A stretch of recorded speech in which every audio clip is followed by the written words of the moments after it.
Okay, do a couple more chapters tonight.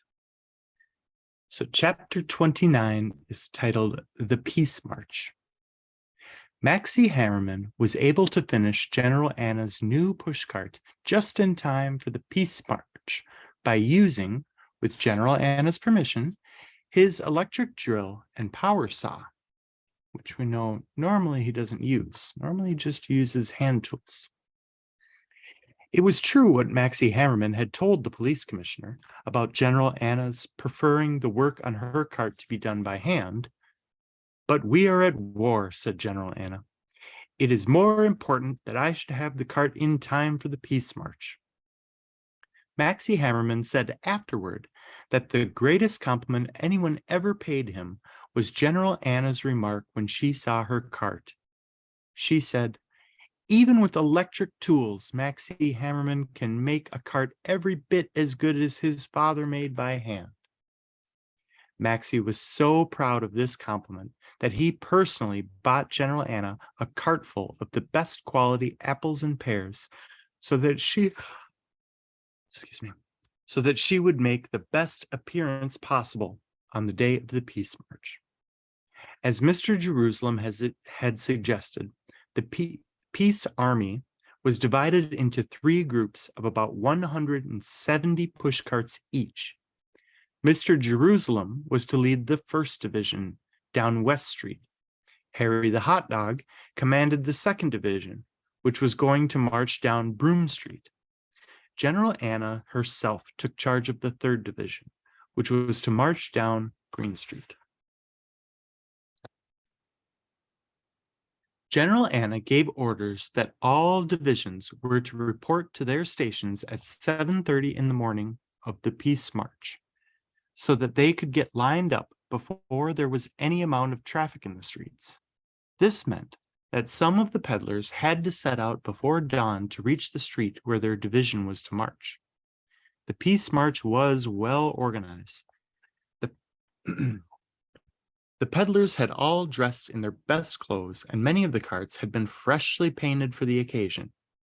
A few peddlers in each division carried posters, and some of the carts displayed banners. The banners and posters had been lettered by Eddie Maroney. The lettering looked very professional because of Eddie's long experience in lettering circus carts and posters as a young man before he went into the pushcart line.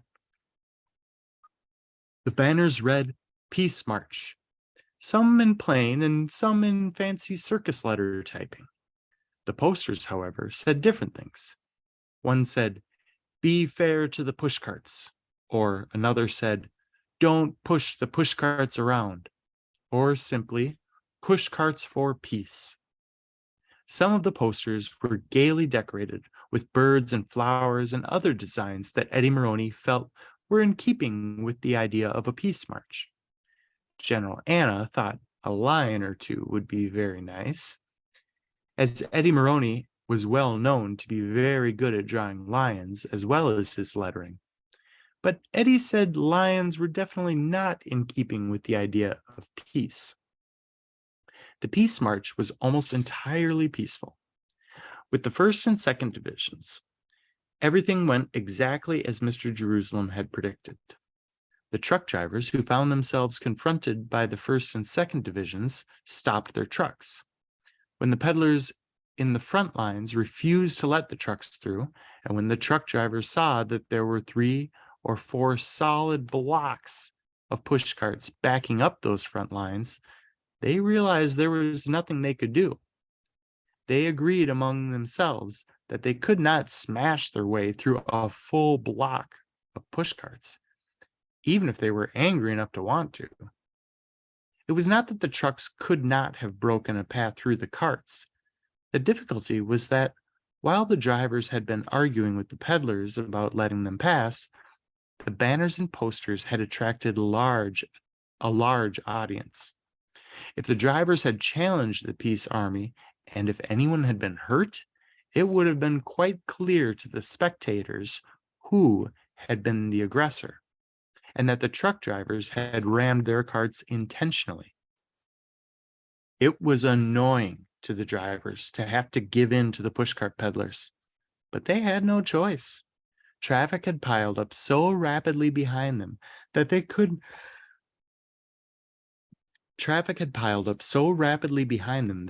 not even turn around and drive off in the opposite direction.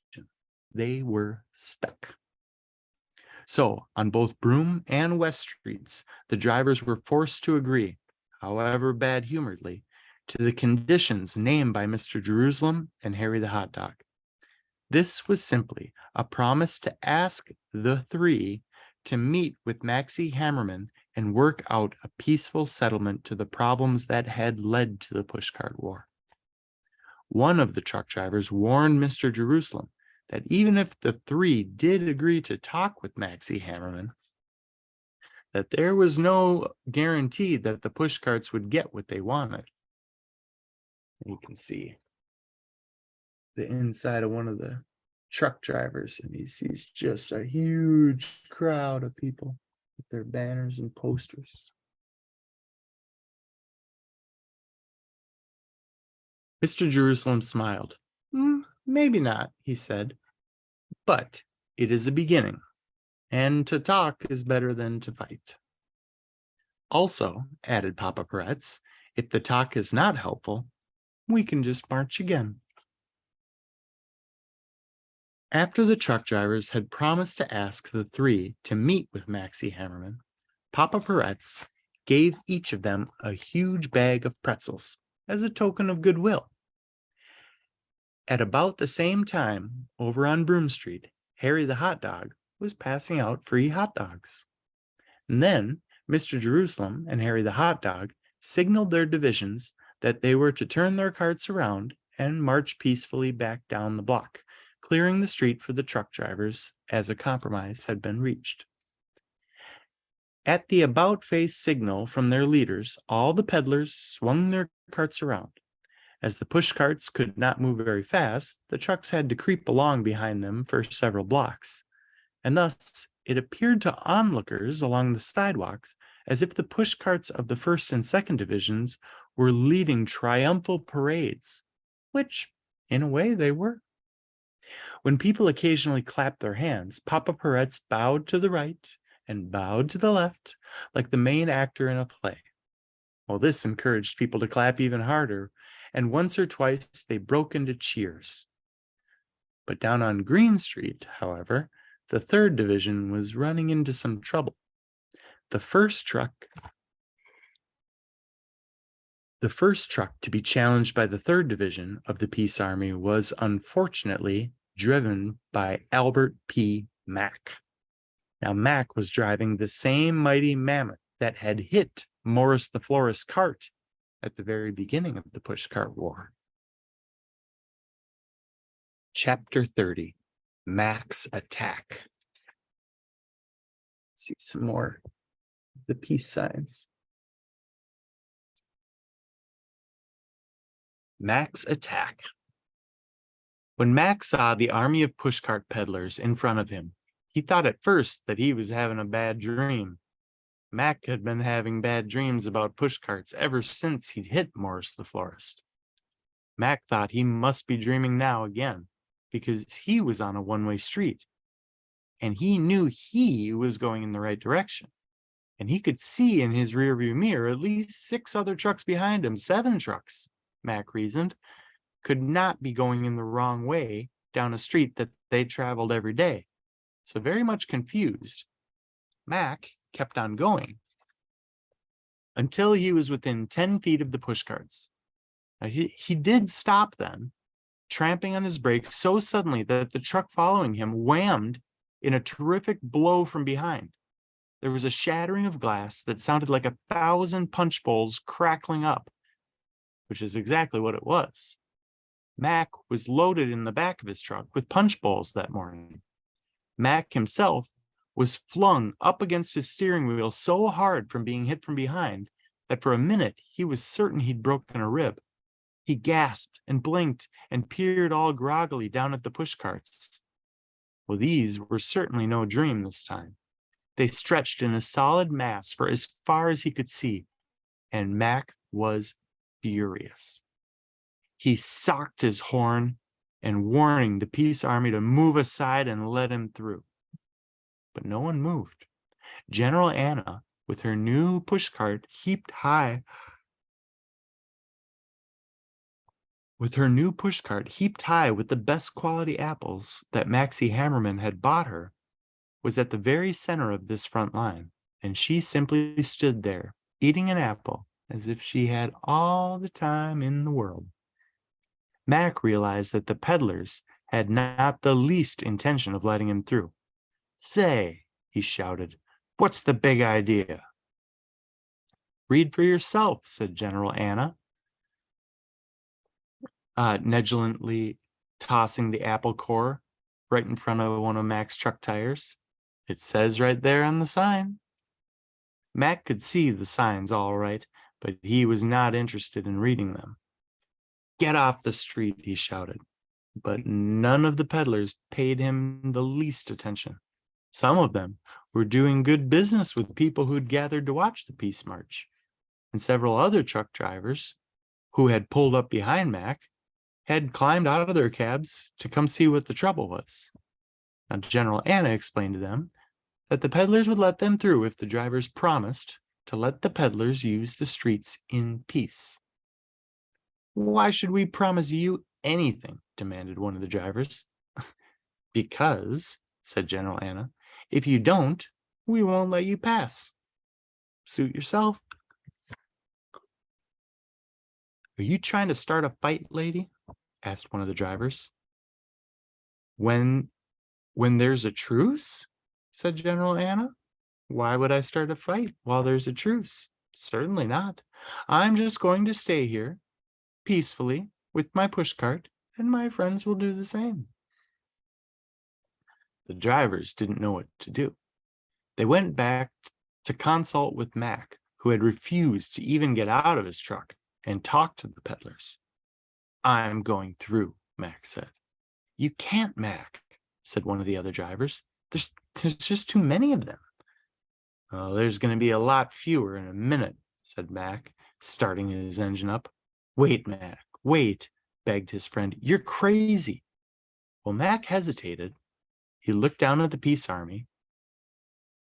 Unlikely, his eye fell on Morris the florist, who was standing in the front line right next to General Anna. Get another big picture.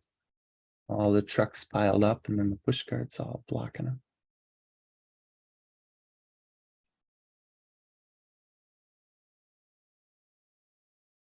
Now Mac had had a grudge against Morris ever since he'd smashed Morris's cart, for he felt that Morris had put him in a bad light with his wife, because Mac's wife had told him that driving a big truck did not give him the right to bully everyone on the street. So when Mac saw Morris in the front line with a new pushcart, the idea of the same pushcart peddler blocking his way for a second time threw him into a rage. Without taking his eye off Morris, Mac revved his engine and let go of his brake. "Look out," he yelled. "I'm coming through." Two truck drivers jumped onto Mac's running board and grabbed his arm, and Mac flung them off. "They're obstructing the street," he growled. "Can't you see? This is illegal." "But there's at least 200 of them," said one of his friends. "Can't you see that?" "I can see all right," Max said, and his voice grew frighteningly calm. "The thing is, this truck weighs 20,000 pounds when it's empty, and it's fully loaded now." Max stepped on the accelerator. The two drivers who had tried to reason with him backed away, and Mac drove straight into the peace army. There was a terrible splintering and cracking of pushcarts buckled and shattered and flew into the air. Onlookers screamed as slats and wheels and apples and used clothing and dancing dolls all rained down on them. Now, fortunately, a pushcart axle had wrecked free by the collision of pushcarts and truck, was hurled, as if by design, straight through Mac's windshield. That axle missed Mac's head by less than an inch. But as it broke through, he lost control of the truck. The mighty mammoth swerved. It plunged over the curb, sheared off into a fire hydrant, and crashed through a plate glass window in a cafeteria. Now, miraculously, no one was killed. General Anna and Morris the florist, who had been in the center of the line, directly in the path of the truck, had fallen to the ground so that the truck, although it shattered their carts, passed right over them. Morris would have been killed if it had not been for General Anna. For General Anna seized Morris by the hand and dragged him to the ground. Morris had been so stunned by the realization that he was about to be run down for a second time in 3 months by the same driver that he just stood frozen with astonishment in the path of the truck. Only General Anna's quick thinking saved his life. The peddlers directly behind Anna and Morris had a few seconds in which to run to the sides of the streets, and although they could not, of course, save their carts, about 80 carts were wrecked, and a number of others were seriously damaged. There were a few broken arms and broken legs, and any number of nasty cuts and bruises, but it could have been much worse. $40,000 worth of damage was done to the cafeteria alone, and the proprietor estimated that several hundred people would have been killed if all of his customers had not rushed out to the street minutes before the crash to hear Mac's argument with the peace army. If there had been people inside, oh boy. Mac was immediately arrested for reckless driving, and there were plenty of witnesses eager to tell the police that Mac had run down the pushcarts on purpose. Now, despite their losses, the pushcart peddlers were in good spirits. They felt certain that Mac's attack on the 3rd Division had demonstrated once and for all who was to blame for these trouble in the streets. Eddie Maroney lifted General Anna onto his pushcart and personally pushed her all the way back to Maxie Hammerman's shop for a victory celebration. However, that celebration never happened. Okay. Oh, probably only got, 6, 7 chapters left. I will be back next time.